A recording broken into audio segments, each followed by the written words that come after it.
asalaamaaleykum yéen suñu mbokki téléspectateur yi ñuy topp ci seen télévision Mourchid TV nuyu naa leen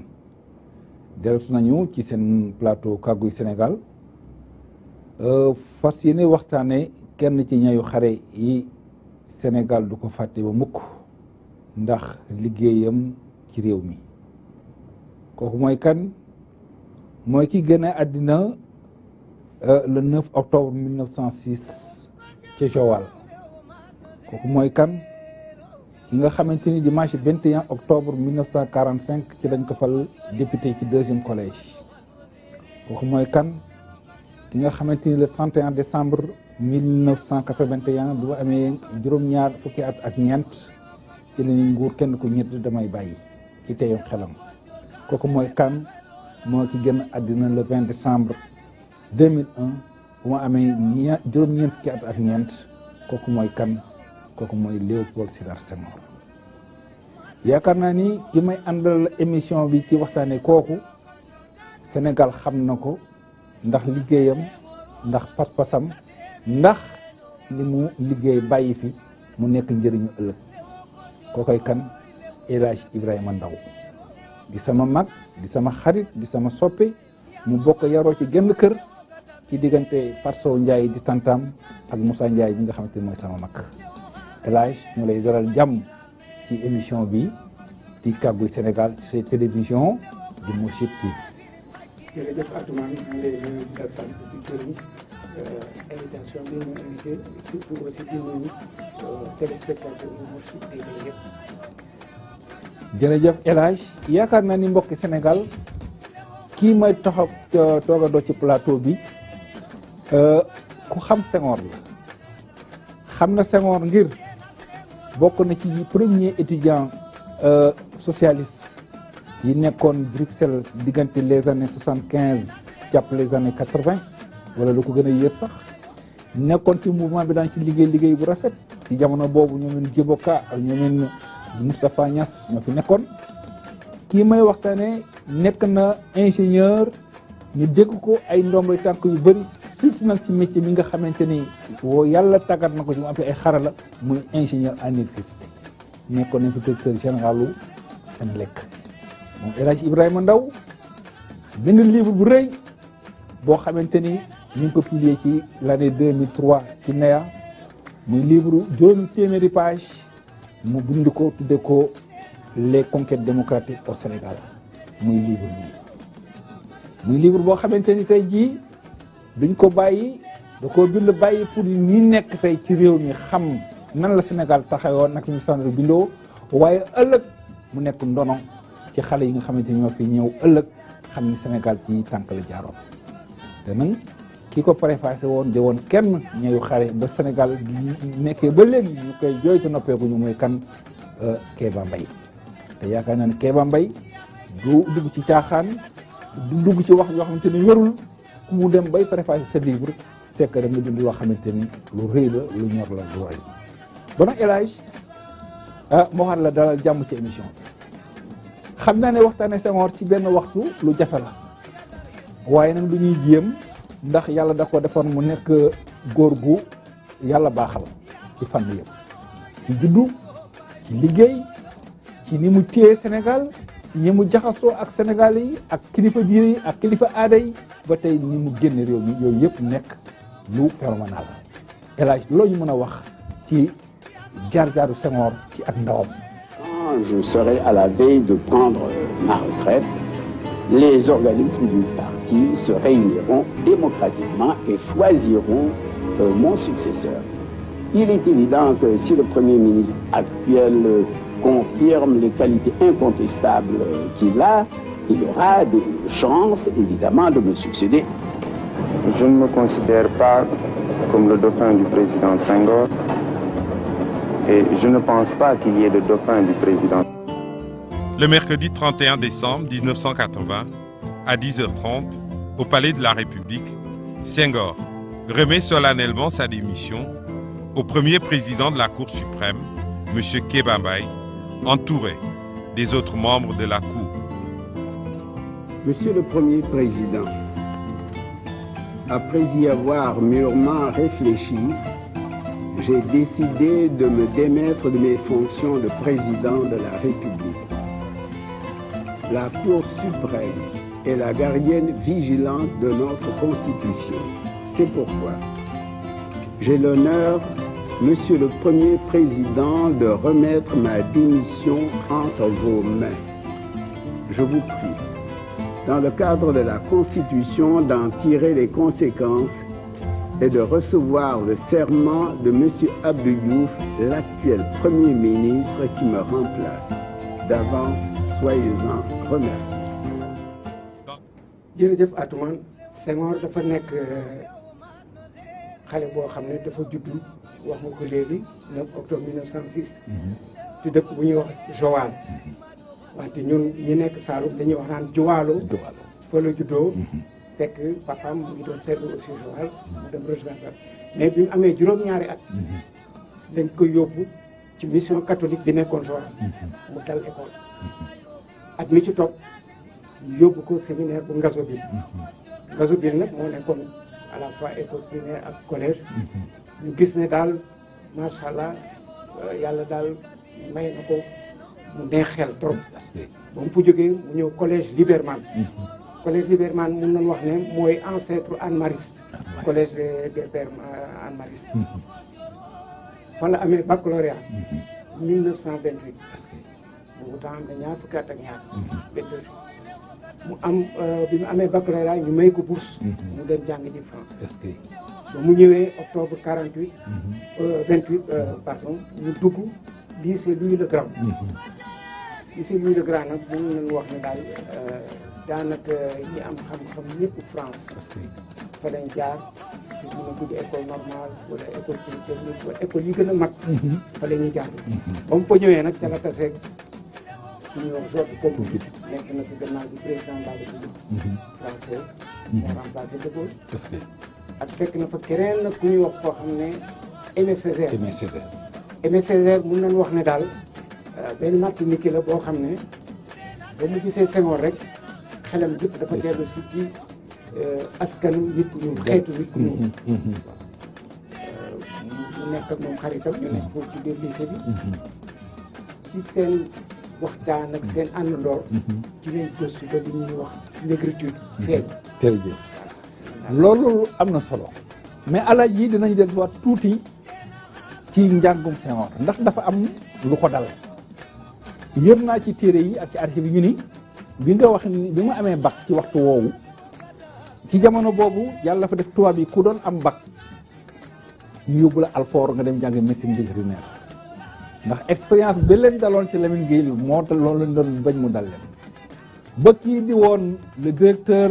de l'enseignement ko wax Aristide Prat Senghor am mention honorable jël grand prix du conseil général jël grand prix du gouverneur général jël prix d'excellence mu ni xale bile am ñanga mu rëy mii man Aristide Prat di directeur de l'enseignement bu ngeen ko bàyyee mu dem Alfort ma démission ñu ngi ko may bourse mu dem seeti beneen xeetu njàng waaye ñu yóbbu du ngeen ko yóbbu muy def Alfort te boobu ñu ko jiitu woon di woon Karim Gueye di woon Ousmane Socé Diop di woon Birago Diop ñoo ñëpp di woon ay doomu Sénégal yàlla may leen ñu am njàng bu rëy am baccalauréat ñoom ñëpp Alfort la leen dem yóbbu ñu dem defi médecine vétérinaire bon nag li nga waxoon ci yàlla tàggat na ko waaye ko am chance la ndaxte loolu kooku ñoom ñaar xamante wuñ fenn waaye gis na ni kii kat doomu baadoola la waaye wane na boppam ak pas-pas ak njàng boo xamante ni tey jii war nañ ko mën a dimbali loolu yaakaar nañ am na solo. am na solo trop waaw li ma ciy yokk rek mooy rusloowul Alexis Prat. ñu ko sélectionné fexe ba dugal ko Louis le Grand. muy compétir ak ñi nga xam ne ñoo ëpp xam-xam ci France. pour dugg école normale. est-ce que yàlla def na bon en tout wante école normale lu mu faroon a génnee. am na ko. mooy agrégé en grammaire. jërëjëf 1937. waaw ci France boobu yaakaar naa tamit xamante na fa ak Blaise Diagne parce que ku ko doon dimbali yëg ci njàngam la ndaxte bourse bi ñu ko joxoon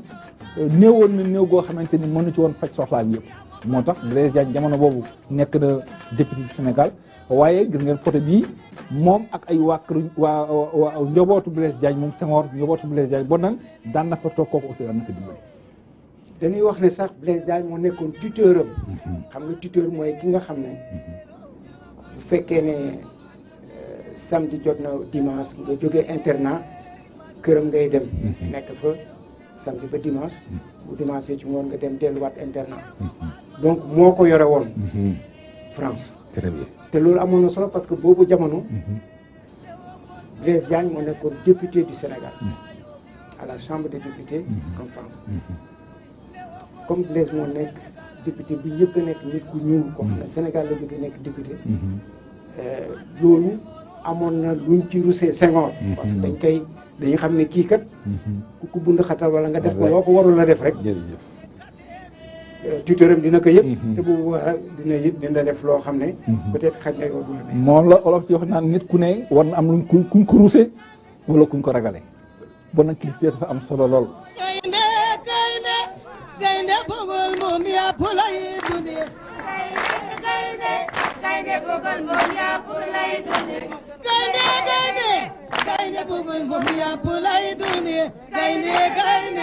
gaynde bugul moom yàpp lay dundee nana gaynde bugul moom yàpp lay dundee gaynde bugul moom yàpp lay dundee bira pata bege ndamo waatu fangaye mambage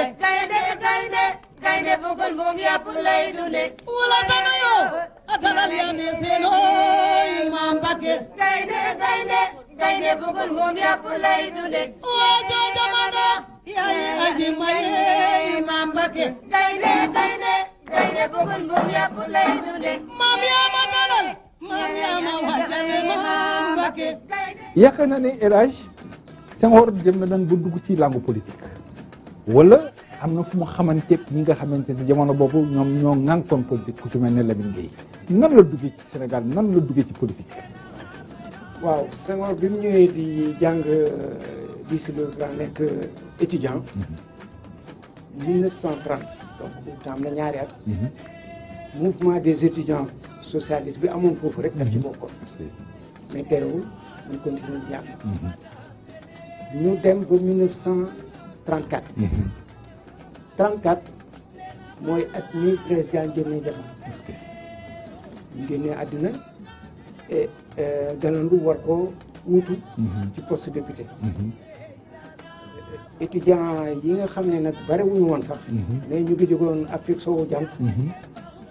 te juróom-ñeent yi Sénégal lañ jógee lim nga ci ñu bari Birago Diop ak Amadou Karim Gueye Mansour Diop ak ñeneen ñoom Chanka et cetera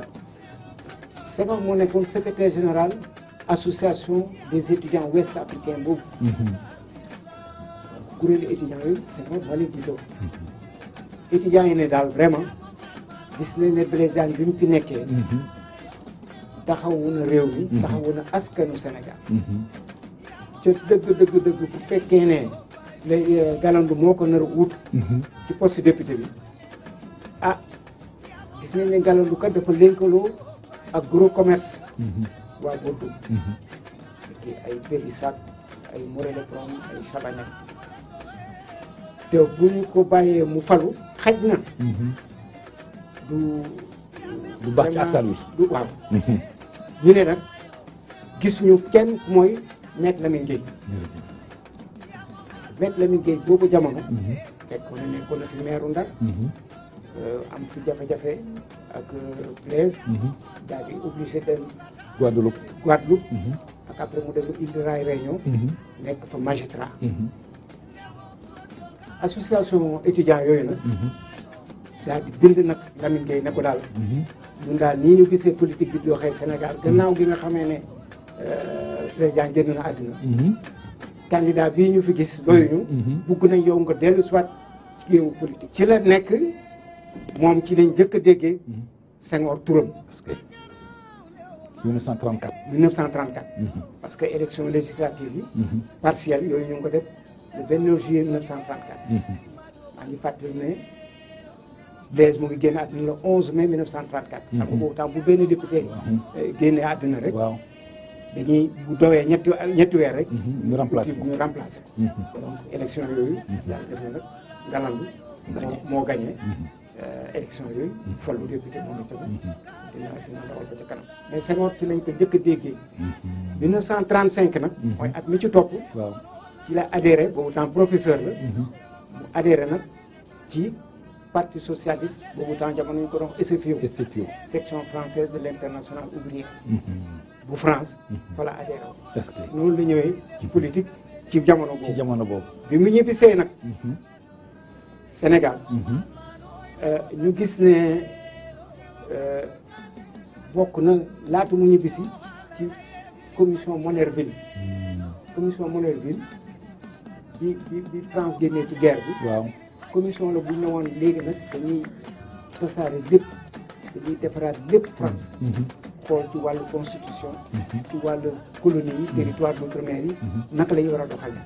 Senghor moo ne ko rapporteur ci commission constitution mais commission territoire d'outre-mer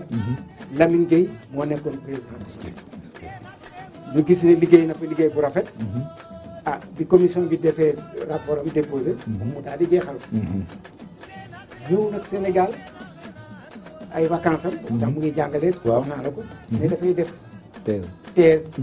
sur la poésie sérère bi mu yegsee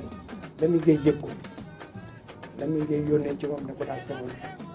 dama la soxla Senghor ñëw ne ko waaw yow ne nga dangaa bëgg dimbale askanu Sénégal sa mbokk béykat yi ñu nekk ci coono réew mi gis nga ni mu doxee léegi li ñu bëgg rek nga ñëw ci langue politique bi ndax loolu ngay mëbët loolu nga yaakaar pour mun a dimbale askan wi ak sa mbokk béykat yi bu mun ko def ci wàllu politique Senghor da ko daal vraiment man daal bu ma ñëw rek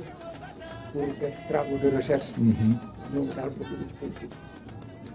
Lamine Gueye nekk di wax ñu kii jëflan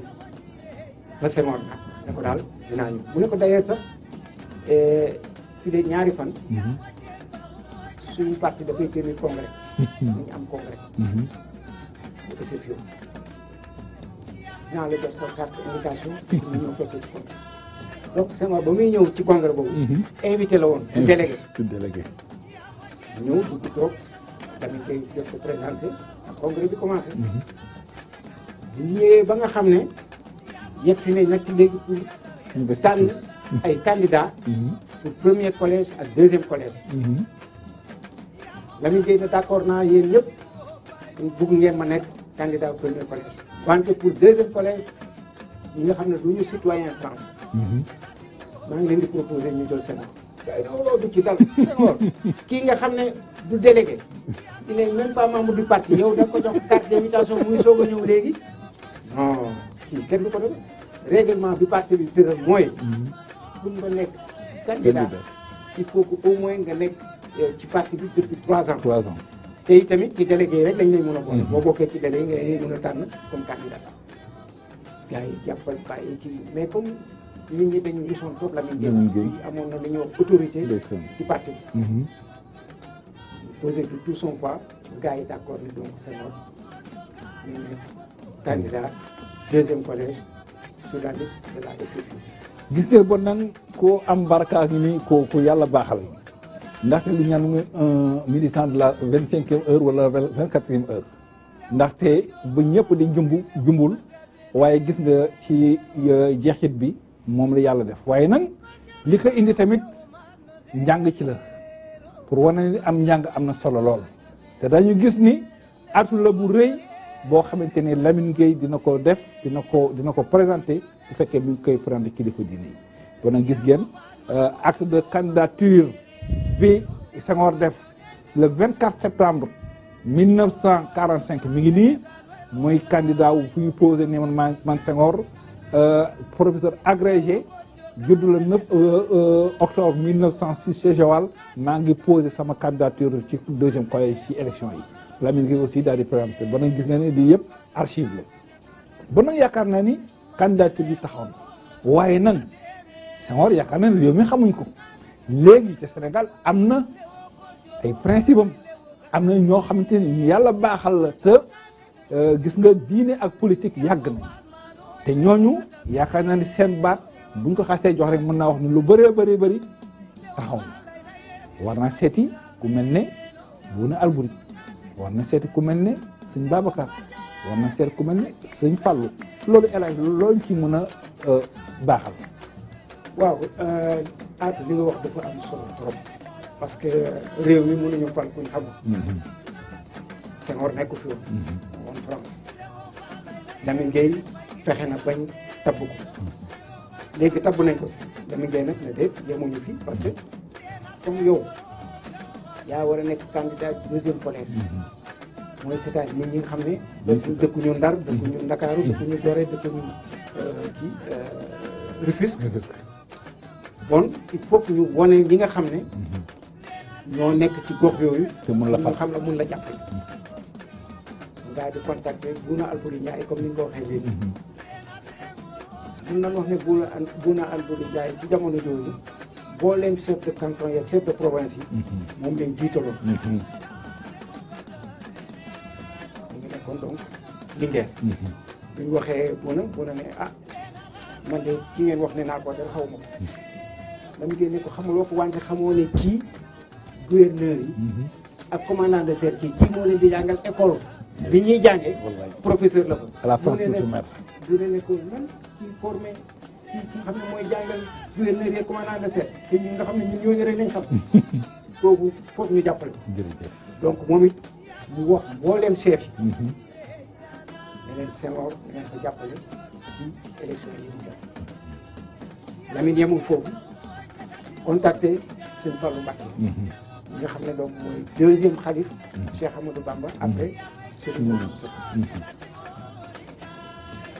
sëñ Fallou ne ko ñun de ko ñu boole rek ànd bu jógee fa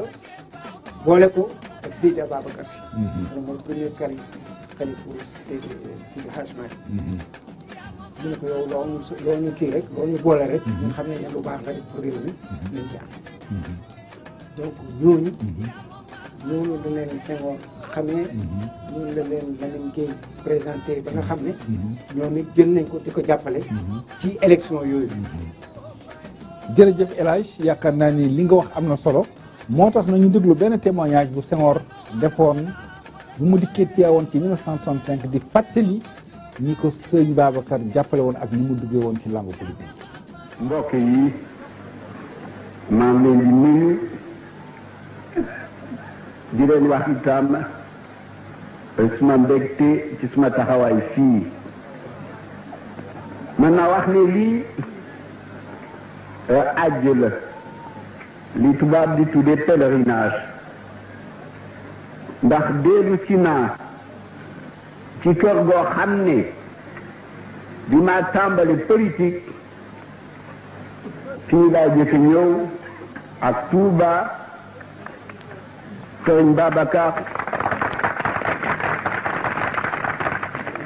Sëriñ Babacar ñaanal ma ne ma dina ma taxawoo dina ma dimbali ci suma xeex ndax booba ci 1945 booba duñu dara lu mooy jaam moomuñu sunu bopp moomuñu suñu diine moomuñu suñu réew xeex gi dafa nekkoon ndax ñu moom suñu bopp ndax ñu moom suñu réew ndax ñu moom suñu diine dañuy certain yi sax moomuñu woon seen diine moomeel mu mat ma ne ma ñëw fii ci Sëriñ Babacar fii te mën naa wax itam ne am na ay ndigal ci politique ci àdduna yoo xam ne su ma ko digaliloon xëy na tey duma fi nekk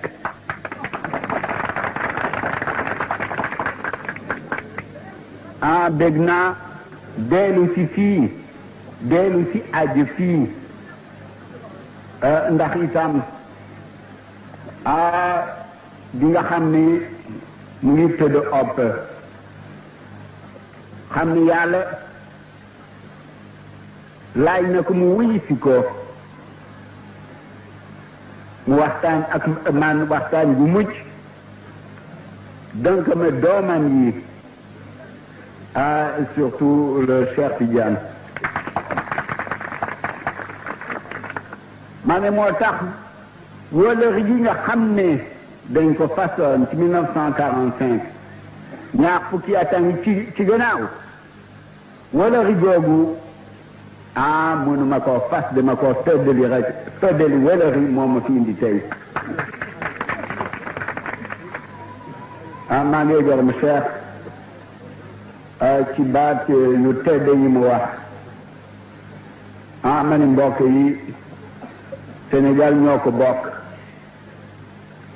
diine gi ñoo ko bokk ma ni diine gi ñoo ko bokk ndax na ngeen dellu ci seen alxuraan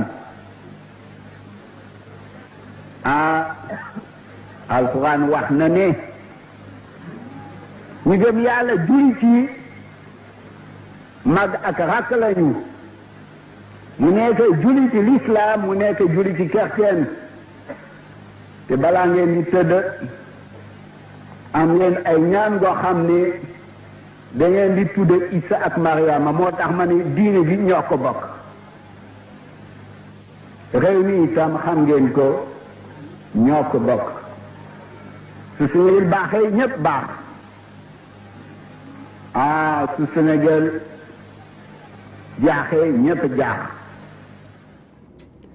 gis dégg ngeen élément boobu am na beneen élément boo xam ne tamit kii sëñ Fallou ci boppam moom moo ko def ndax benn journaliste ko doon laaj digganteem ak Senghor kooku aussi jar na ñu tegalaal leen ko nga xam ko lii lépp nag suñu ay archives. D'ailleurs, un des plus fidèles supporters du président Senghor n'est-il pas le pape des musulmans d'Afrique noire, El Hadj Falilou Mbacké, calife des Mourides, grand imam d'une des plus belles et des plus imposantes mosquées du monde avec son minaret de 90 mètres, la mosquée de Touba, lieu saint de l'Afrique islamique. وما أنا عليكم بوكيل واتبع ما يوحي إليك واصبر حتى يحكم الله وهو خير الحاكمين.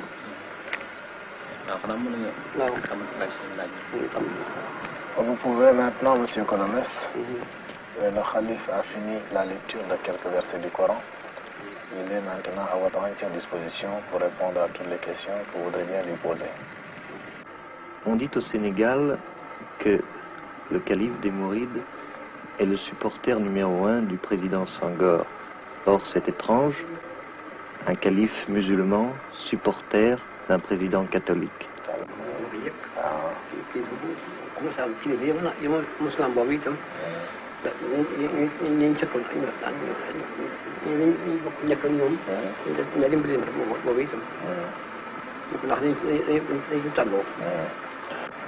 Pour le calife, la politique ne se mêle pas à la religion.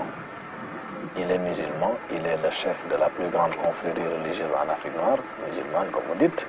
et le président Senghor, évidemment, est catholique. Mais le calife ne s'intéresse pas au président Senghor parce qu'il est catholique, il s'intéresse à lui surtout parce qu'il pense que dans le domaine de la conduite des affaires du pays, le président Senghor est le plus apte, le plus capable. Et pour le calife, les intérêts supérieurs du Sénégal sont au-dessus de toute considération. Évidemment, nous n'allons pas demander au président Senghor de diriger les affaires spirituelles des musulmans. Ce qu'on demande au président Senghor, ce n'est pas sa religion, c'est de conduire le Sénégal sur la voie du progrès, de la paix et de la liberté. Et surtout, tout cela dans le respect des valeurs traditionnelles et spirituelles. El Hadj yaakaar naa ni loolu am na solo ba nag Senghor ñëw na falu na ànd na ak Lamine ba ay jamono waaye diggante politique moom li olof di wax rek naan du ëmb day xëy rek daal di wasin si te lu ci nekk rek bul ni mukk ni lii du am léegi seen ànd ak seen taqalikoo loolu alaaj loolu ñu ci mën a indi. waaw Atoumane li nga wax am na solo trop parce que politique ci Sénégal moo tëradi. ki ngay àndal tey suuraale na ëllëg mun ngeen am ñaayoo ki nga xam ne tey jii sa adversaire politique la. ëllëg yàlla mun na leen boole. Senghor bi mu nekkee député mook Lamine Gueye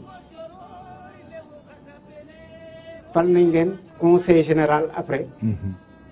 donc loolu yëpp ci liste SFIO. SFIO bi nekk fi donc parti bi nga xam ne moo gënoon a am doole ci biir Sénégal yëpp. bi nga xamee ne nag ci biir SFIO député yi SFIO lañ. mooy Lamine Gueye ak Senghor. conseil général pratiquement mën nañu wax ne juróom-ñetti nit rek ñoo ci nekk loon SFIO. yeneen disons kuréel yi am yëpp Sénégal ñi am signification yëpp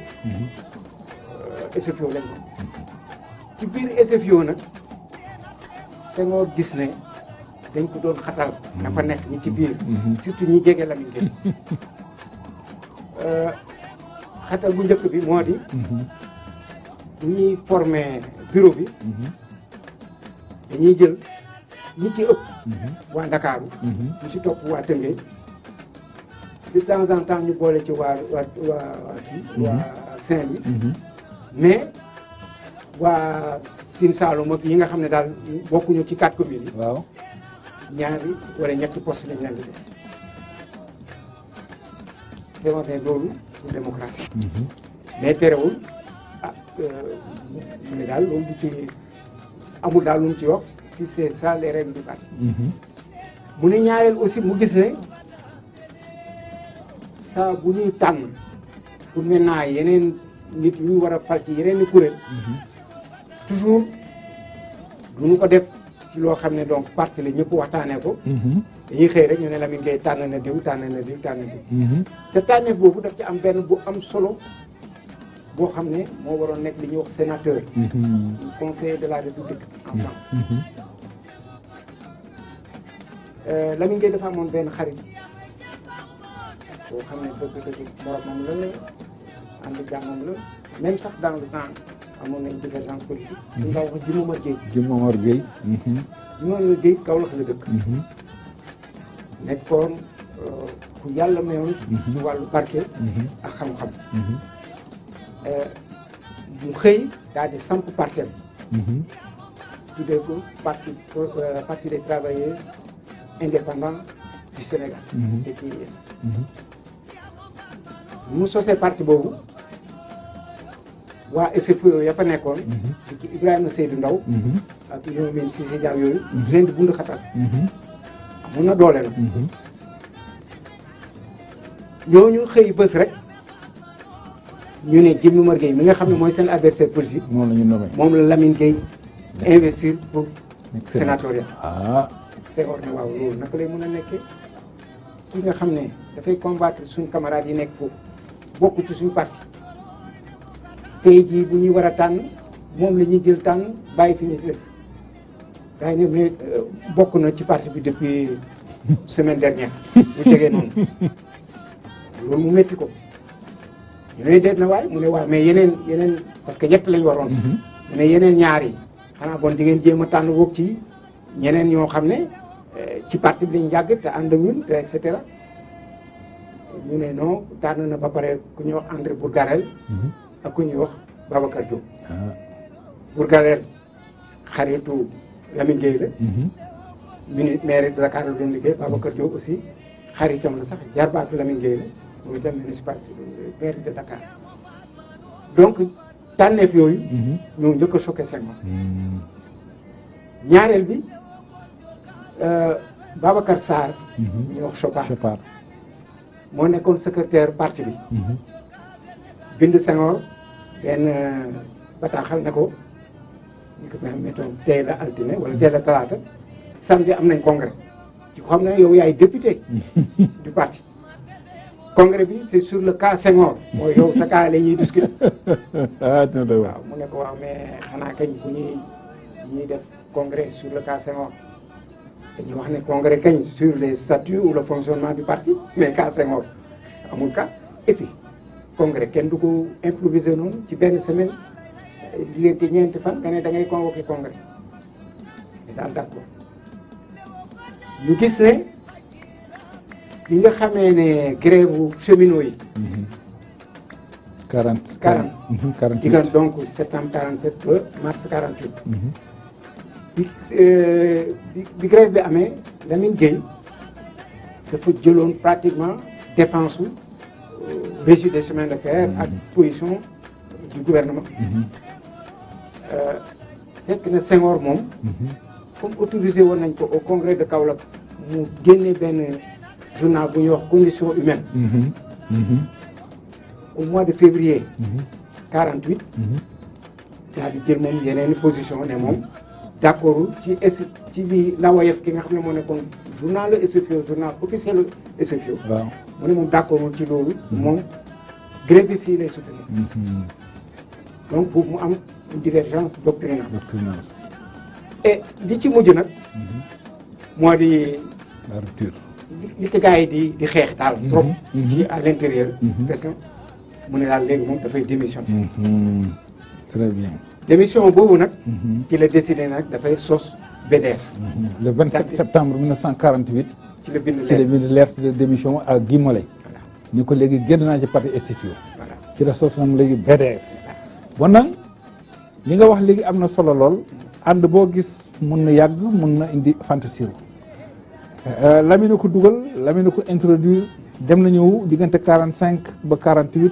rëq-rëq am na Senghor génn na formé na BDS yaakaar naa ni formation BDS boobu da nga ciy dikk parce que nag ñi mu ci àndal ay ñayu xare lañu ndax Ibrahima Seydou Ndaw Jaraaf ci la bokkoon waa Ndakaaru yi am na ñu bëri ji ànd ak moom ànd ceeg moom ba nga xamante ni cheminots yi tamit ñi nga tudd léegi ndax ay dina faal boobu ñu ngi nekkoon secrétaire général ca chemin de fer kii Ibrahima Sarr nekkoon chemin de fer yaakaar naa ne ñoom ñaar rek ay ñayu xarit la ci ñi nga xamante ñoo nekkoon les syndicalistes wala les ouvriers de Thiès bon nag BDS formé na yaakaar naa ni loolu ak seen doole nan nga ko jàngate waaw ci formation BDS rek dama ci bëggoon dellu si tuuti Ibrahima Seydou Ndaw dafa nekk koo xam ne moo organisé woon congrès Kaolack congrès de 1947 mën nañu mooy congrès de la rupture waaw 21 ak 22 septembre 1948 la woon ba mu ñëwee ci congrès bi dafa jël ay position comme moom mu nekkoon organisateur donc dafay am toujours temps de parole mu am ay décision yoo xam ne bureau politique en tout cas ci rapport bureau politique donc son rapport boo xam ne Lamine Gueye d'accord na ci mu am ci ay divergence te gis na ne saa bu amee divergence Senghor daf daan jóg jël parole bu ñu ko joxee parole mu appuyer li Ibrahima Seydou Ndaw wax ci lañ commencé ñoom itam di xàmmelante ci seen biir ak ñeneen ñi doon intervenir dans le même sens bi nga xamee ne def nañ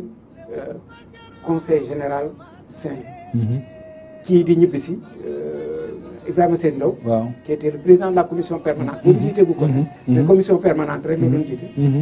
mu doon jógee Saint-Louis Ndar di ñëw Dakar ànd ak waa Sépalam bi ñu ñëwee ba Thiès bi ñu añee ba génn mu ne xaaral sax man maay dawal chauffeur bi nekk ci gannaaw mu toog ci kanam ak waa si bi ñu génnee Thiès tuuti rek oto bi def accident boo xam ne mara day taal moom yàqu digg gannaaw bi moo dagg moo dam donc bu paralysé mais ñu fexe ba génne ko andi ko fii hôpital principal fexe daal faj ko moom mais mu paralysé donc mënatul yore tànkam bi Senghor yëgee accident bi fekk mu ngi woon France fu jël avion tout de suite ñëw fekk si ko fii ram si ko ànd ak keroog bi muy dem moom mu ànd ak waa Sépalam ci hôpital ñëw donc ñuy waxtaan mu seet mu defee tout ça ba affaire bi dellu si ci politique mu ne ko man daal Senghor ne man daal damay bàyyi politique damay delluwaat France ndaxte daal Lamine Gueye vraiment am na doole fii lu ëpp fukki at parti mu ngi samp fii ci réew mi pratiquement autorité coloniale yëpp moom la ñuy jàppale waa administration bi mënuñu ko xeex te moom mu ngi ñuy xeex ak doole ca dëgg daal man damay def Seydou Ndaw ne ko dem fa doo dem benn France fii ngay toog ñu sos parti mu ne ko jaraaf yooyu tamit sos parti ki nga xam ne parti wax naa la am na fi fukkat mu ne ko ñun ñooy sos parti mu ne ko ñun ñooy ñan mu ne man maa ngi ci réew mi aw may tànk mais moom naa wax ak kii kilifa réew mi ñëpp déggal nañu voici ngi fi dinañ def ba nga xam ne dañuy sos parti d'ailleurs sax voici commander carte parti waaw dañuy commencé commander jaraaf ne ko noonu 3000 cartes laa wax ñetti junne carte c'est bon na ko defoon na ko noonu jaraaf 3000 cartes foo koy jaayee mais mu ne voici bu xaalis bi doyul bu amul xaalis bu doy waxal Mbaye Diagne Dégay Mbaye Diagne Dégay ngi dugg fii te du cosaanam ngi ci wetu lébu la boo xam ne yàlla daf ko mayoon mu am parti nekk nag d'une générosité inouïe képp koo xam ne janoo nga ak moom dimbale na donc Mbaye Diagne Dégay voici président Ibrahima Seydou Ndaw ak Senghor ci chambre d'hôpital boobu dañ sosé PD hôpital principal vraiment nag après nag ci lañ bi ñu defee nag seen déclaration ñu démissionné bi ñuy démissionné juróom-ñaar lañ woon conseiller région conseiller généraux juróom-ñaar yooyu mun nañ wax ne Senghor ci la bokkoon Ibrahima Seydou Ndaw ci la bokkoon Mamadou Dia ci la bokkoon André Diabé ci la bokkoon Père Édouard Diaté ci la bokkoon ak Amadou Cissé Dia ñooy juróom-ñaar yooyu est-ce que après nag bi ñuy sosé parti bi premier congrès bi Thiès lañ ko defee cinéma Agora cheminots yi nag syndicalistes yi daal ñëw nag dooleel parti bi nag commencé am dooleel ñuy dëgmal élection yi 17 juin 1951 est-ce que ñuy dëgmal élection 17 juin 1951 mun na nekk élection yu tànk waaye yaakaar naa ne diggante boobu élage diggante SFIO ak BDS nekk diggante yu tàng nee nañu seen premier affrontement mi ngi am le 13 février 1949 foofu ci Thiès ci cinéma Agora ndax Lamine Gueye dafa ñëw di def ci meeting fekk waa BDS yi ñëw occupé salle bi ba ñu dikkee ba commencé bëgg a toog gars yi daal di jóg chaise ci daal di naaw taabal yi naaw dóor yi courbe yi jóg te dafa ay na fall ci lañ ko gaañi bu metti ba ci la jóge sax daal di gaañu diggante boobu nag 1948 ba daanaka ñuy def ñoom ñaar réconciliation tàng na lool ndaxte am na épisode yoo xamante ne épisode du Kañabo épisode du Bignona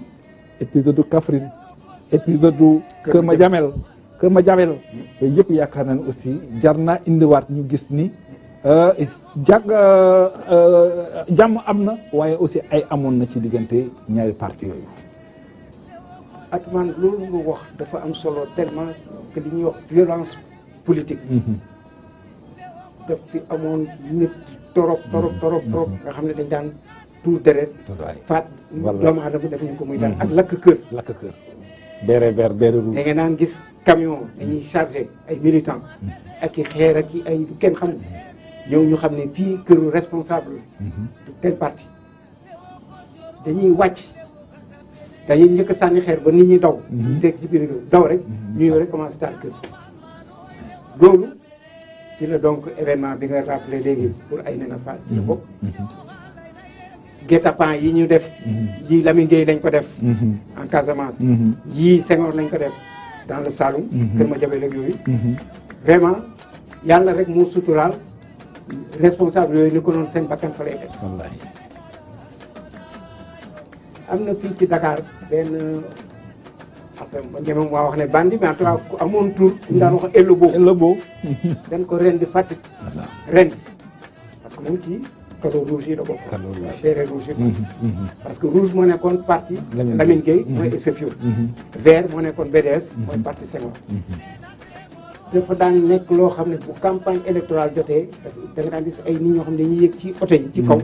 téye seen i jaas yi ci kii bi caravane bi. waaw téye seen i jaas yi. donc nekk na période boo xam ne dëgg métti woon. métti woon mais nag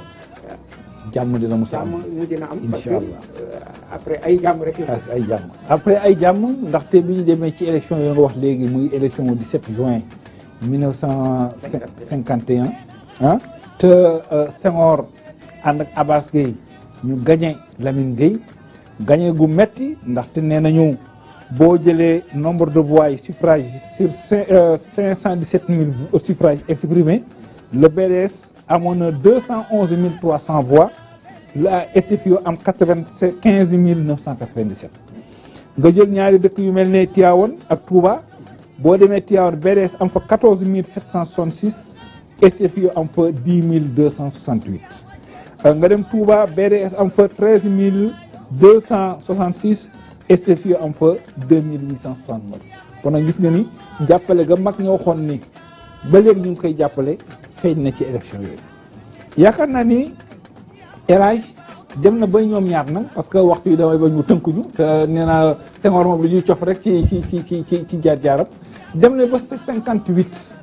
ñoom ñaar ñu jàpp ñu gisante juboo ndaxte wax nga léegi ginnaaw ay jàmm ndaxte Lamine Gueye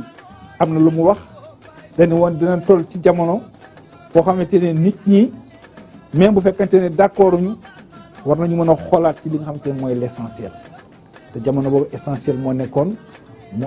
bàyyi partem Senghor bàyyi partem ñu ñaar ñu ànd créer UPS boobu nag yaakaar naa ni moom mooy dox bu ñu am indépendance ba nag yaakaar naa ni Senghor ak Lamine Gueye ànd nañu Senghor ak Lamine Gueye dem nañu ba indépendance taxaw na waaye ci diggante bi aussi am na lu am solo loo xamante ne bu ñu ko fàttee muy la loi cadre ak le président gouvernement bi nga xamante ni Mamadou Dia di woon numéro 2 ndax mënoo tudd BDS mënoo tudd Senghor te doo tudd Mamadou Dia kooku aussi yaakaar naa ni il faut que nga indi ñoon di tuuti seen diggante ñoom ñaar. waaw Atoumane li nga wax am na solo période bi nga laal dafa bëri ba nga xam ne bon ñemewuma ci sax dellu ci waat parce que rien que rek élection du 17 juin 51 ci la jàppale bi que sëriñ si jàppale Senghor ci la gën a fës parce que bu nekk da nga am jaar-jaar boo jaarat Senghor boo jël engagement di ko jàppale ba ni mu génn nguur gi est-ce que Senghor moo sos parti mais mun na ba mu ko sosee ba ñu créé quoi en 1949 ba en 1900 pratiquement 58 moom dafa nekkoon directeur disons justement des orientations mais secrétaire général bi Mamadou Diallo très bien Mamadou Dia moo nekkoon ki nga xam ne jëwriñ ki nga xam ne dëgg moo doon doxal parti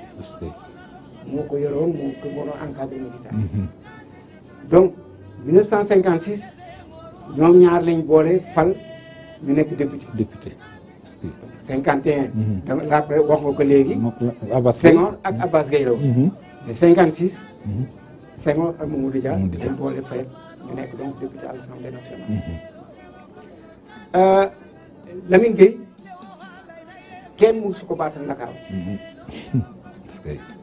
bañ ko fa falee fii 1945 comme maire kenn amul fenn foo xam ne mën nañ ko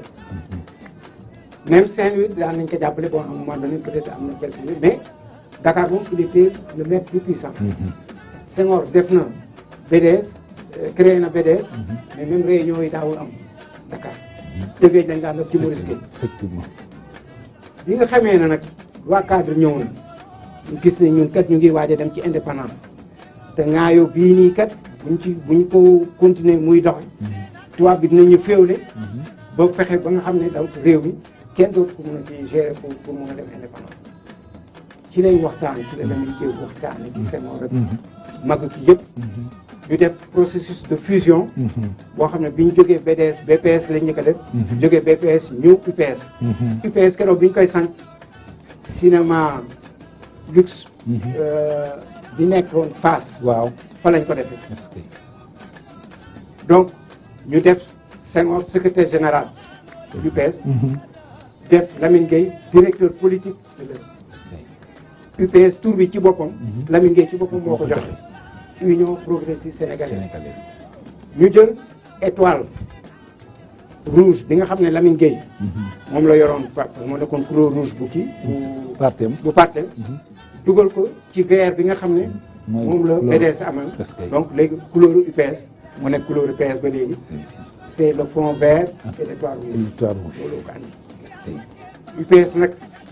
moo dem référendum 1958 le 8 septembre di def donc oui wala non te dëgg organisé woon ko dëgg la oui moo gagné fi mais oui bi nga xamee ne dañ ne wante ku mu neex mun nga jël après sa yoonu indépendance yoon woowu la Sénégal jël pour que déjà à partir de janvier 59 forme fédération du Mali ñu lëkkaloo ak Mali ñu daw Mali am indépendance le 20 juin 1959 1960 pardon 20 juin 1960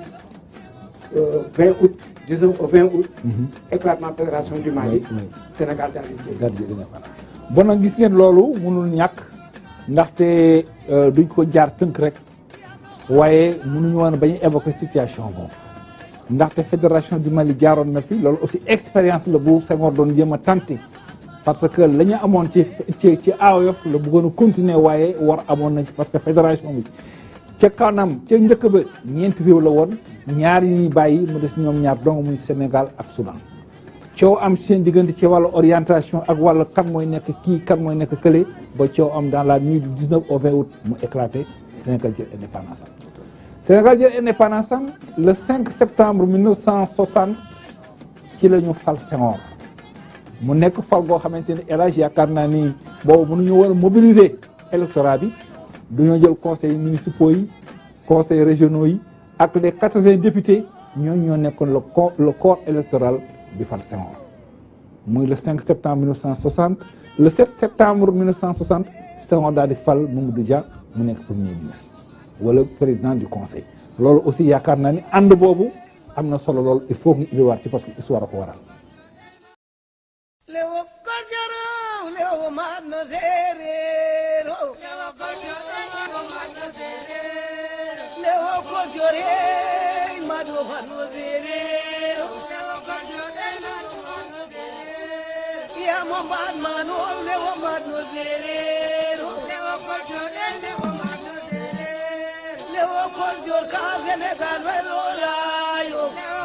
donc ànd boobu nekk na ànd boo xam dëgg depuis 45 ba 1960 vraiment kenn amul dara loo ci wallaay rafet njëriñu Sénégal ittee Sénégal ittee Sénégal rafet terangay Sénégal ngir aussi luy yëkkati Sénégal waaye yaakaar naa ni cat dugg na ci ndaxte yaakaar ni 62 les événements de 62 xam nañ ko ni mu demee ba ñu naan coup d'état coup de force ñoom ñaar ñu tàqalikoo ba finalement alors Senghor ak Mamadou Dia nga xamante ni 48 ñoo àndoon def PDS ba 63 ànd ba yàqu moo tax am na benn borom xalaat bu kat bu wax mu ni le premier rendez-vous de l'histoire que le Sénégal a manqué mooy rupture bi am entre Dia et Senghor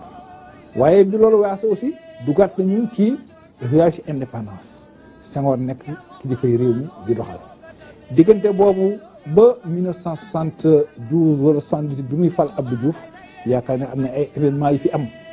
sur les événements de 68 kooku aussi jar na indiwaat tuuti. waaw xam nga réew bu amee indépendance. li muy njëkk a def mooy tabax. fondement yi. yi nga xam ne mooy institution yi. président de la république bu bees la amuñu ko gouverneur fi amoon. moom dëgg la am nañ sax gouvernement mais il fallait que nga créer li ñuy wax réforme administrative. C'est ça. nommé ay gouverneur yi remplacé commandant de cercle yi daal di aussi réformer la justice parce que y avait une justice indigène.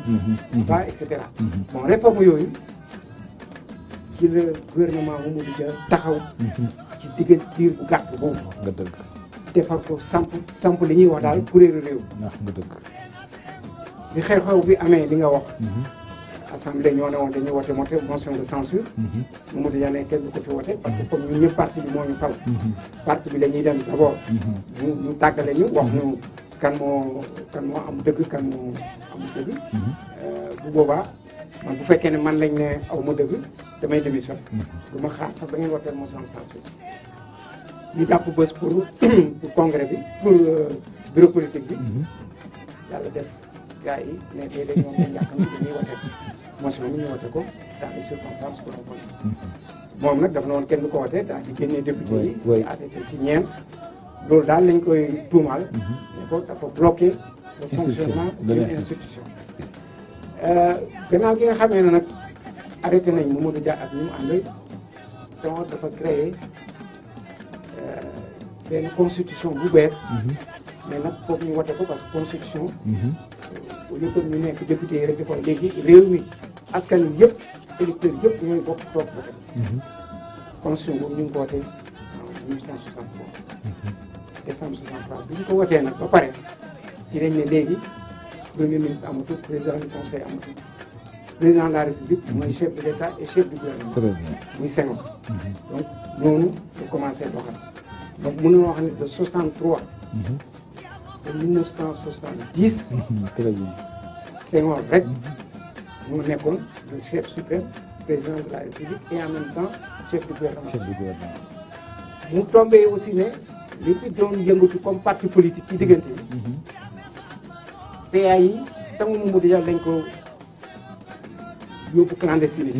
dañ ko dissoudre mu dem clandestinité amoon na fi beneen kuréel bu ñu doon wax BMS bloc des masses sénégalaises ay cadre Cap-Vert ñoo doon yëngatu après il paraît que Cheikh Anta Diop moo leen ne mais def nañ parti politique ba ñu defee parti politique rek jànne leen non ñi amuñu droit parce que c'est à caractère régional donc loolu tax ñu génne BMS après mu nekk en tout cas daal parti d'opposition FRA moo fi nekkoon c'est ça mais dans la clandestinité en 1966 Abdoulaye Ly Makhtar Mbow ak ñoom Thierno Ba waaw ñoom Thierno Ba daal di ñoom FRA li tax ñu créé woon ko c'était le congrès de Cotonou l'UPS était une section territoriale du FRA du parti regroupement africain référendum bi moo leen tàggale woon léegi comme réew mi dañ ko war a liggéey nañ dellu si waat ànd ak UPS ànd ak Senghor pour continuer liggéey réew mi loolu moo waral 66 c'est vrai ñu dellu si la fusion des partis ba événement mai 68 yi jot événement mai 68 nag li ko tax mu gën a métti nekkoon rek ay revendication liggéeykat yi étudiants yi dañ ci bokk élèves yi bokk ci mu nekk nag jamono joo xam ne yàggul de juróomi fan rek la mais fin mai début juin 68 mais nekk na jéeye boo xam ne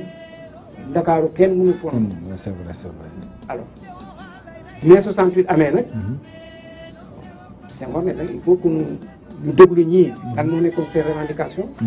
foog ñu jéem a seet suñu biir lan yan réforme lañ mën a def parce que réew mi mënuñu continuer rek et ñun ñuy doxal ñële nañu li ngeen nekk kii aadu ba jaral leen ñoom ñu di ci rey di ci jaay seen bakkan nañ toog bu convoqué conseil national parti social avec de l'UPS à l'époque def plusieurs commission yooyu yëpp ku nekk ñëw déposer sa rapport Abdoulaye Ly moo présidé woon la commission politique ci lañ waxee ne nañu créer poste de premier ministre parce que Senghor kat charge de travail bi bëri na bëri boo xam ne am na yu bëri gars yi revendication yi ñu ngi ko doon wax looloo tax parce que mel nam xel doyul te it doomu aadama la rek nañ ko wàññi coono bi répartir ko au niveau des ministres ci lañ créé donc poste de premier ministre mais donc réforme constitutionnelle 1970 donc ñu nommé Abdou Diouf premier ministre jërëjëf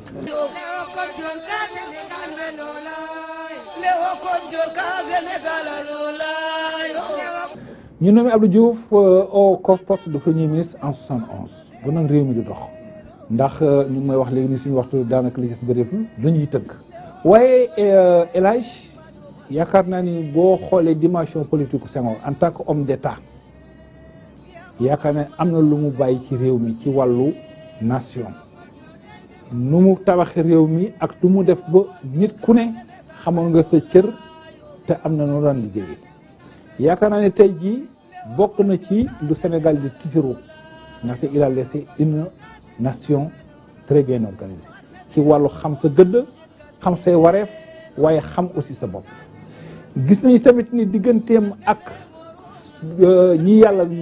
joxoon ci wàllu aada ak diine amoon na lool ak lëkkalikoo ba tax seen dara daawul yàqu loolu aussi am na jàngat boñ ci war a mën a indi. waaw ci wàllu yaakaar naa ne li nga wax pratiquement liñ ciy doon du bari parce que Senghor dafa ne woon am réew culture ngay jiital. parce que nee na culture moo njëkk moo nekk ci digg bi mooy mucc culture mooy xam sa bopp ku xam sa bopp di nga xam sa askan di nga xam say mbokk di nga xam say wareef ci sa réew lépp loo war a def rek loolu moom ci loolu la jublu woon ñu naan ko non affaire bi économie la koom-koom ngay toppatoo et cetera dañ leen bàyyi leen ñi dem ci koom-koom dafay yëg di wàcc doomu aadama nag li mu nekk valeur yi mu xam ak li mu doon du changé mukk bu ko xasee am inculqué ko mu ne ci boolee nag ak ouverture day def enracinement ak ouverture boolee nag gis na moom tubaab yi fiñ ñu rawee mooy li ñuy wax esprit d'organisation et de méthode nee na tant que organisé wul li ñuy def ñu awale ko ci yoon am ci méthode dañ am jafe-jafe donc nañ def administration boo xam ne nañ xam kuréel yi naka la ñuy lenkalantoo bu kii defee dara bu dee gouvernement bi assemblée lan moo ciy waral pouvoir judiciaire lan moo ciy waral def une bonne séparation du pouvoir ba pare nag et mu fexe ba nga xam ne njàng mi xale yi dañ ci sawar dugg ci loo xam ne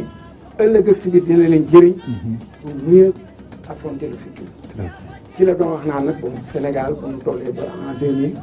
peut-être même en 2001 ñu mel ni comme Paris mais loolu yëpp daf ko sukkandikoo ci culture d'abord looloo tax yeneen réew yi nga xam ne dañ def leneen boobu culture am nañu ay problème mu guerre civile ay irrédentisme yu kenn xamul loo xam ne daal dëgg baaxul ci réew Sénégal nag yàlla musal na ko ci réew yàlla musal na ko ci réew ndaxte dafa def li ma tuddee cousinage à plaisanterie diggante joola ak séeréer joola ak tukulóor ak tukulóor ak séeréer yooyu yëpp mu nekk lu am solo la ci réew mi kenn ku ne jox sa boppu cër jox sa boppu fayda ku ak sa morom ba Sénégal yëpp def bon koo nekk benn famille benn nation te am na solo mais nag Senghor dem na ba 1981 mu jeexal ci coobare ba foofu daal di bàyyi daal ni nguur kenn ko ñedd te moom wóor na ko ni léegi ñu ngi jëm mag yaakaar na ne aussi leçon la bu am solo bu ñu mën a bàyyi dans la postérité ñu gis ni Senghor bàyyiwu fi dara ndaxte ginnaaw kër gi mu bàyyi woon muy dans de la mer te da ko mujj a may état bi amul dara lu ko Sénégal di toppee amul dara lu mu koy awul ak ñooñam wala ay njabootam bon nag xamoon na ni Sénégal ko ñoroon jóge na fi tey jii de 1974 de 1981 mu bàyyi Abdou Diouf continuer ba 2001 yàlla jële ko fii mu amee 95 ans comme 94 bon nag loolu lépp am jàngat la parce que dama ni ci li ba ni histoire Senghor mënuñ koo wax ci benn waxtu ndax dafa yaatu waaye nag danañ fi bàyyi njàngat boo xamante ni génération yi ñëw tax duñ naan wax naan léeb ak lippoon kan moo nekkoon Senghor ñu wax leen jiw la woon lii la fi bàyyi te loolu am solo élage ci àddina nit ki lan lay jëriñum réewam ci bi muy dund bi mu fi jóge aussi lan la fi bàyyi ndax benn borom xam-xam bu mag dani l'œuvre c'est ce qui dure au-delà du créateur waaye nag loo def tey dajale geeg alal amassé beeg lépp te nga xamante ni am na ñoo xamante ni duñ ko jëriñoo jaru ko la nga koy liggéeyal sa réew loolu yaakaar naa ni en tant que homme politique en tant que homme de science am na loo xamante ni parce que da ngaa bind bàyyi fi te loo xamante ni ëllëg day nekk njëriñu réew mi lan lañ fi mën a tënk mu nekk sa yóbbal pour Sénégal. waaw Senghor nekk na nit koo xam ne gis-gisam ci Sénégal lu ëllëg dafa sore woon te ñu bari xamuñu ko soraay boobu moo tax mu ne nañ ko nan samp ñu def ay fondement yu dëgër pour que réew mi buy dox di jëm kanam dina continuer toujours di taxaw que dina am peut-être ay tolof-tolof yu ndaw ci suñ biir mais lii xew ci yeneen réew yi yàlla mun na ko ci musal cousinage à plaisanterie boobu ci la bokk parce que Senghor bu daan def campagne électorale dox bu mu dem dina làkk-làkk million bandiraɓe min salmini on bu ñëwaan man seen jaam bi wala man seen buur mi maay ñëw di nuyu tukulóor yi parce que moom séeréer et cetera amul fu mu dul dem te du làkk ñaari baat ba nga xam ne réew mi yëpp li mu doon wax comment vouloir de vie commune yëpp ànd ndoor ne ñoo bokk réew mi ñoo bokk Sénégal ñoo bokk askan wi loolu dafa nekk lu sax ci nit ñi te loolu mooy tax ku nekk gën a am li ñuy wax patriotisme ñaareel bi mooy kuréel économique yi mu sampoon te bi ci juutu leneen ni dañ koy fàtte mooy la loi sur le domaine national xam nga domaine national ñu ngi koy xeeb mais réew yu bare di nga gis ku juddu ci am dëkk bu ndaw ci gox-goxaan yi doo am tool boo bay da ngay baykat waxuma la kër goo dëkk de mais tool boo bay doo ko am mu andi fi domaine national mu ne suuf si ki koy jëriñoo rek moo ko moom donc yow fu la neex nga dem dëkk gor say garab gooy sa àll wi daal di réforme boobu pour man ci œuvre Senghor yi nga xam ne ñoo gën a mag ci la bokk leneen liñ ci yokk mooy diine yi ni mu mel parce que waxuma ko sànq doxuma détails yi ci digganteem ak sëñ Fallou Seydou Ababacar Sy ak Thierno Seydou Nourou Tall mais moom daf leen waataloon ne fos bu ma naree wor diine l'islam allahu akbar yàlla bu ma am li may wut moom la waat ci sëñ Fallou moom la waat ci Seydou Ababacar Sy moom la waat ci Seydou Nourou Tall wax nañ ko ci téere xam nga kooku jël na à témoin loo xam ne bés bu ne yàlla nga koy xool bien sûr donc mënu woon def lenn loo xam ne dafa jëm contre diine l'islam te moom muy catholique bokk ci minorité boo xam ne ils ne font même pas 10%. am na sax lu ñuy nettali ñu ne booru 1980 laata mu dem daf doon recevoir donc dignitaire Lébu yi waaw ñu ne ko Senghor nag vraiment daal de sa tuñ la dara vraiment kontaan nañ ci yow ci vraiment ni nga yoree réew mi et tout ça mais ñu daal bu ñu amoon lu ñu gënal nga tuub nekk sëriñ nga dugg ci diine l'islam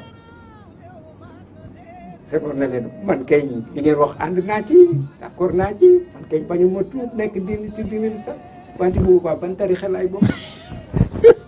wala wax ji jeexee mu ngoog yaakaar naa ni El Hadj wax naa ko sànq liñ naan ne lem du jiw neex na loolu waaye du jiw histoire Senghor kenn mën na ko jeexal ci waxtu ñu ngi may wax ni ma waxtu yi ñu amoon jeex na incha allah xanaa danañ defaat beneen deuxième tranche boo ko yàlla man yàlla kii waaye di la sant di la gërëm ndaxte lii ma ci ñëw bi c'était pas évident ndax xam naa sa contrainte de temps te say activité bëri na waaye ba mu la ko waxee rek bàyyi nga lépp ngir yàlla ak mbokk ngir yàlla ak cofeel gi nga am ci man am ko tamit ci rajo bi ak télévision bi am ko ci ñi nga xam ci ñooy Sénégal yi te bu nag loolu dafa am solo may fàtte rek daal ni livre bi il faut que Sénégalais yi xam ko ndaxte kuy gëstu histoire du Sénégal bu nga xam nan la réew mi tëddee ci wàllu politique il faut nga xam livre jàng livre El Hadj Ibrahima Ndaw bi de Kéba Mbaye présenté beneen lépp bi ma ci topp mooy beneen livre boo xamante ni kii nga xam ne mooy sama maître ñu koy wax Saliou Mbaye mu tuddee ko histoire des institutions coloniales ndax mbir boo koy wax da nga koy teg ci dara mënoo wax ci neen Sénégal dafa am histoire dafa am ay archives dafa am lu bëree bëri loo xamante ni nit ki war na ko xam njàng nag du wees waaye nag yii ay livre de chevet la yoo xamante ni képp kuy sénégalais war nga ko xam mu bokk ci sa taarix ndax taarix réew mi El Hadj maa ngi lay sant di la gërëm di la bàyyi nga tàggoo lan ngay bàyyi pour les générations lan mooy sa yóbbal ci réew mi Sénégal. jërëjëf Atoumane di la gërëm yow it di la sant di gërëm téléspectateurs yi Mourchid TV di wax ne sa émission bi dafa am solo boo xam ne bépp sénégalais war na di ko déglu di ci jàngat di gëstu di déglu bu baax liñ ciy jële parce que loolu mooy tax réew mi kat dellu si waat nit ñi xam bu baax seen bopp gëm seen bopp gën a mun a bugg seen réew parce que bugg sa réew ah dafa nekk loo xam ne tubaab yi bi ñu fi ñëwee dañu obligé woon ñu bugg France ñun ñu moom suñu bopp mënuñu nekk keneen koo xam ne duñu mën a gën a bugg keneen duñu mën a bugg suñu réew bon dafa nekk loo xam ne daal bugg sa réew man noonu laa ko gën a tuddee jërëjëf ñaareel bi moo di bul tàyyi parce que liggéey bii ngay def xam nañ coono bu mag bi nga ciy daj dem di gëstu ci archives yi nekkul lu yomb yàlla may na la yow am nga possibilité def ay recherche am accéder ci documentation loolu aussi na tax yeneen universitaires yeeg yooyu ñëw di naan si di sa source di la gëstu di la nemmeeku di xam ci yow loo xam ne ëllëg mun na jëriñ réew wante képp koo xam ne mu ngi seetaan sa émission bi mun naa ko garanti ne njëriñu réew mi rek ak njëriñam rek la ciy jëriñ. jërëjëf Ndaw. réew mi itam xam ngeen ko ñoo ko bokk su Sénégal baaxee ñëpp baax su Sénégal jaaxee ñëpp jaax su Sénégal sonnee ñëpp sonn moo tax yell na ñu ànd nekk benn fàttali ko démb ak barke démb fàttali ko suñu xeex yu jëkkee suñu xeex yu jëkkee ci 1945 ci 1950 ci 1951 ci 1959 ci 1960 ma ne ñu fàttali xeex yooyu ndax fi ñu àgg si tey kolëri yooyu xeex yooyu ñu xeex jiyaar jooju ñu jiyaar ñooñu indi fii ci moom suñu bopp moom suñu réew moom suñu indépendance lewo kojoro lewo mano serero lewo kojoro mano serero lewo kojore mano mano serero lewo kojore mano serero ya mo mano lewo mano serero lewo kojore lewo mano. mbokki téléspectateurs yi lii moo nekkoon seen émission Kàggu Sénégal tey jii ñu consacré ko ci benn pàcc ci Léopold Sédar Senghor ñu ngi leen jox daje beneen yoon ci beneen émission jërëjëf ci déglu bi. gaynde bugul moom yàpp lay dundee. gaynde bugul moom yàpp lay dundee. gaynde bugul moom yàpp lay dundee. gaynde bugul moom yàpp lay dundee. nena gaynde bugul moom yàpp lay dundee. gaynde bugul moom yàpp lay dundee. bira pata bege ndamo waatu fanja ye mambake. gaynde bugul moom yàpp lay dundee. wula dana yo atalal yande seeno mambake. gaynde bugul moom yàpp lay dundee. waajo jamana yaye aji maye mambake. gaynde bugul moom yàpp lay dundee. maam yaama dalal maam yaama wajane mambake. gaynde bugul moom yàpp lay dundee. wula danu mojo ndamo wato banjaye mambake. gaynde bugul moom yàpp lay dundee. maamo kintegum gaynde bugul moom yàpp lay dundee. maamo kintegum dilakin wo wasil woten jegun. gaynde bugul moom yàpp lay dundee. gaynde bugul moom yàpp lay dundee. gaynde bugul moom yàpp lay dundee. gaynde bugul moom yàpp lay dundee. gaynde bugul moom yàpp lay dundee.